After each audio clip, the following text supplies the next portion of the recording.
ఎవరో సర్వే చేసి టీవీలో చెప్పిండట. ఆయన చెప్పిండట మన గెలుపు మామూలుగా ఉండబోతలేదు, జూబ్లీహిల్స్ లో కాంగ్రెస్ వాళ్ళ డిపాజిట్ జల్లంతయ్యే విధంగా జమానా జప్తాయేటట్టు ఉంటుందని చెప్పి ఇప్పుడే ఇక్కడికి వస్తా ఉంటే సర్వే వాళ్ళు చెప్తా ఉన్నారు.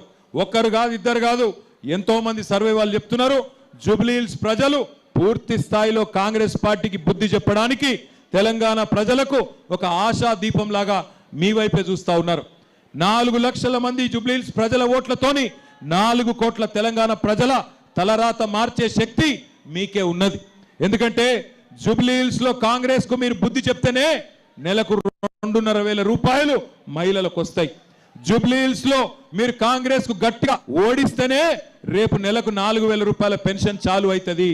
జూబ్లీహిల్స్ లో గట్టిగా మీరు కాంగ్రెస్ పార్టీకి దెబ్బ కొడితేనే నెలకు మళ్ళా బ్రహ్మాండంగా వికలాంగులకు కూడా 6,000 రూపాయల పెన్షన్ వస్తుంది. లగ్గాలకు తులం బంగారం వస్తుంది, మన ఆడపిల్లలకు స్కూటీ వస్తుంది.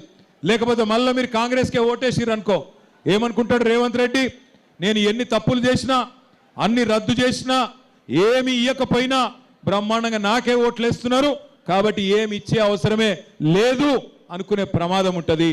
దయచేసి అందుకే ఆలోచించి ఓటేయండి. हमारे भाइयों से बहनों से जितने भी हमारे मुसलमान भाई और बहन इस जलसे में शामिल है, आप सबका मैं तहे दिल से शुक्रिया अदा करता हूं.